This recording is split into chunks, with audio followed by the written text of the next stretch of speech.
আসসালামু আলাইকুম সবাইকে। নতুন গল্প কল্পনাতে তুমি গল্পটির সকল পর্ব দেখার জন্য অনুরোধ রইল। তো চলেন প্রথম পর্ব থেকেই শুরু করা যাক। সকালবেলা কি শান্তিতে ঘুমাচ্ছিলাম, তখনই আব্বুর ফোন। রাফি, একটু আমার অফিসে আয় তো। এরপর আমি বললাম, কেন বাবা? দরকার আছে, একটু আয় তাড়াতাড়ি। ঠিক আছে বলে কল কেটে দিলাম। আমি রাফি, এবার এসএসসি দিছি মাত্র। সারাদিন কোনো কাজ নেই, তাই নাক ডেকে ঘুমাই আর ঘোরাঘুরি করি। আমার একটা বড় বোন আছে, এখনো বিয়ে হয়নি।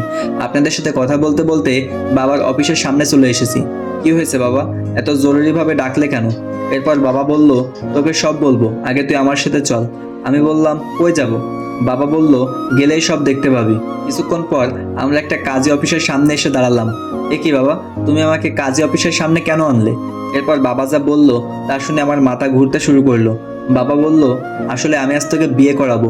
আমি বললাম, তোমার মাথা ঠিক আছে তো বাবা? কি বলছো, একবারও ভেবে বলছো তো? আমি যা বলছি ভেবেই বলছি। এরপর আমি বললাম, না, আমি এই বিয়ে করতে পারবো না। তাছাড়া আমি মাত্র এসএসসি শেষ করলাম, এখন আমার পক্ষে বিয়ে করা সম্ভব না। বাবা বলল, ওসব আমি সামলিয়ে নেব, থাকো তুমি এখানে। আমি বাসায় গেলাম, কিন্তু এরপর শুরু হয়ে গেল বাবাদের জাতীয় সমস্যা। বাবা বলতে শুরু করলো, রাফি, আমি তোর কাছে কখনো কিছু চাইনি, আজ তোর কাছে একটা কথা বললাম, আর তুই আমার কথাটা রাখবি না? এরপর আমি বললাম, কিন্তু হঠাৎ করে আমাকে বিয়ে দেওয়ার কারণটা কি জানতে পারি? আসলে আমার বন্ধু জাফরকে তো তুই চিনিস, ওর একটা মাত্র মেয়ে, দেখতে অনেক সুন্দর, কিন্তু একটা বখাটে ওর পিছনে লাগছে, ওকে বিয়ে করতে চাইছে। তাই এখন তোর সাথে বিয়ে দিয়ে দেবো, যাতে বখাটেটা আর ওর কোনো ক্ষতি করতে না পারে। এরপর আমি বললাম, পুলিশকে জানাও বাবা। বাবা বলল, পুলিশকে জানিয়ে কোনো লাভ নেই, এতে মেয়েটার আরো বেশি ক্ষতি হতে পারে। আমি বললাম, দুনিয়া থেকে আর কোনো ছেলে নেই? অন্য কারোর সাথে বিয়ে দাও, আমাকেই কেন জোর করছো? বাবা বললেন, তিনি নাকি তার বন্ধুকে কথা দিয়ে রাখছেন। তোমরা এমন কেন বলো তো? বিয়ে করার আগে কথা দিয়ে রাখো কার ছেলের সাথে কার মেয়ের বিয়ে হবে। আমাদের কি কোনো ইচ্ছা নাই নাকি? আমাদেরও তো চয়েস থাকতে পারে, তার কোনো মূল্য নেই? একদিন তো তোকে ওর সাথেই বিয়ে দিতাম, সেটা না হয় এখনই করে নে। এরপর আমি বললাম, আমি বিয়ে করতে পারি, তবে কয়েকটি শর্ত আছে। বাবা বললেন, তোর সব শর্ত মেনে নেব, বল কি শর্ত?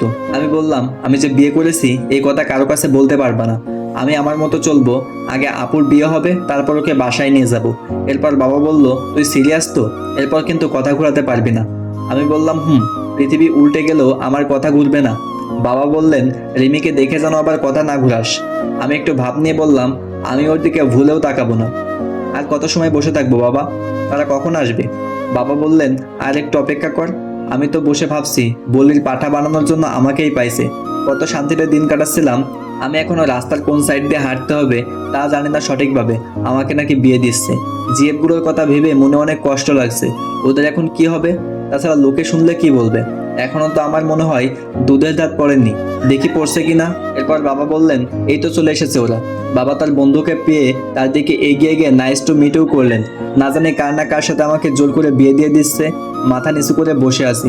একটু পরে সবাই কাজের কাছে গেলাম, তখন আমি মাথা নিচু করেই আছি, এমনকি কবুলটাও বললাম মাথা নিচু করে। অবশেষে বিয়েটা হয়েই গেল। আমি মনে হয় বলি হয়ে গেলাম। এবার সবার যাওয়ার পালা। দরজা দিয়ে যাওয়ার সময় তাই মাথাটা এবার তুললাম, কিন্তু মাথা তুলে যা দেখলাম তা দেখে আমি তো আর চোখ সরাতে পারছি না। মনে হচ্ছে আমি স্বপ্ন দেখছি।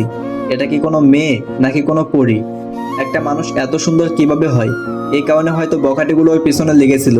হঠাৎ দরজার সাথে ধাক্কা খেলাম, মেয়েটা আমার দিকে তাকিয়ে আছে। আমার তো আর সহ্য হচ্ছে না, মনে হয় এখনই ওকে বাসায় নিয়ে যাই। কিন্তু একটু আগে বাবাকে বলা কথাগুলো মনে পড়ে গেল। এরপর গাড়িতে উঠে বসলাম।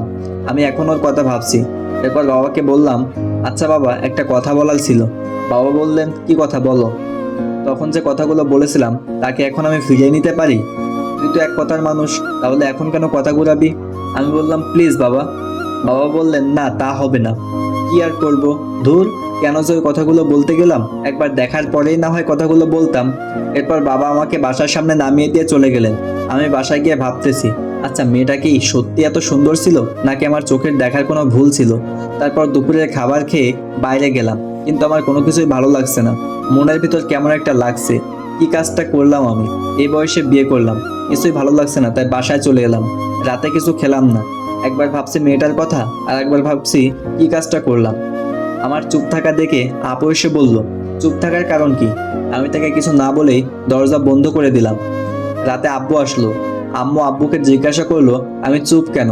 আব্বু বলল, আমার একটা বাইক চাই, তাই মন খারাপ। আমি রাতে না খেয়ে ঘুমিয়ে পড়লাম। সকালে ঘুম ভাঙলো অনেক দেরিতে। বিছানায় শুয়ে আছি। যা হয়েছে তার তো ভালোর জন্যই হয়েছে, এটা নিয়ে আর মন খারাপ করবো না। এখন সবকিছু মেনে নেওয়া ছাড়া আর কোনো উপায়ও নেই। এসব ভাবতে ভাবতে হঠাৎ আপু রুমে আসলো। কিরে, কি হয়েছে রে তোর? আমি বললাম কিছু না। আপু বলল, কিছু না বললেই হলো, কালকে থেকে দেখছি তোর মন খারাপ। এরপর আপুকে বললাম, তুমি যাও তো এখন। আপু সকালে নাস্তা খাওয়ার কথা বলে চলে গেল। তারপর আমি বাইরে চলে এলাম। সকালের নাস্তা বাইরে এসেই করলাম। তারপর বন্ধুদের সাথে আড্ডা দিয়ে দুপুরে বাসায় আসলাম। বাড়িতে আসলে আপু বলল, কিরে তুই এভাবে চলাফেরা করছোস কেন? আগে তো কত চটপট ছিলি, আজব তো। আমি তো আগের মতোই আছি। আপু বলল, না নেই, কি হয়েছে সেটা বল। আমি বললাম, কিছু না। আর তোমরা সবাই কিছুদিন ধরে আমার পিছনে পড়েছো কেন? কথাগুলো বলে রুমে চলে গেলাম। গোসল করে বিছানায় শুয়ে ফেসবুকিং করছি। হঠাৎ আমার ইয়ের মতো একটা মেয়েকে দেখলাম, তাই নেট থেকে বের হয়ে গেলাম। তারপর রিমির কথা ভাবতে লাগলাম, না মেয়েটা তো মন্দ না, একবার তো কথা বলা যেতেই পারে। নাম্বারটা জোগাড় করতে হবে। সন্ধ্যায় আব্বু বাসায় এলো। কি সাথে জাফর আঙ্কুলও আছে দেখি। আমি সোফায় বসে টিভি দেখছি। এরপর আম্মু আব্বুকে বলল, ছেলেটা সারাদিন কিছু খায়নি, যা চাইছে যা দিলেই তো পারো। এরপর বাবা বলল, ওইসব আমি দিতে পারবো না, একটা মাত্র ছেলে, তারপর যদি কোনো অ্যাক্সিডেন্ট হয়। জাফর আঙ্কেল বলল, কি চাচ্ছে ভাবি? এরপর আম্মু বলল, আর বললাম না ভাই, ছেলেটা নাকি একটা বাইক চাচ্ছে, তা দিচ্ছেই না। আঙ্কেল বলল, কি রাফি সত্যি নাকি? আমি কোনো কথা বললাম না। আপু বলল, হ্যাঁ আঙ্কেল, রাফি কাল থেকে কিছুই খায়নি, একটা বাইকের জন্য। এরপর আব্বু আর আঙ্কেল আব্বুর রুমে চলে গেল। শালা আমি বাঁচি না আমার জেলায়, এরা আছে বাইক নিয়ে। হঠাৎ টেবিলের ওপর চোখ পড়লো, কি আঙ্কেলের মোবাইল এখানে। যাক ভালোই হয়েছে, দেখে রিমির নাম্বারটা পাওয়া যায় কিনা।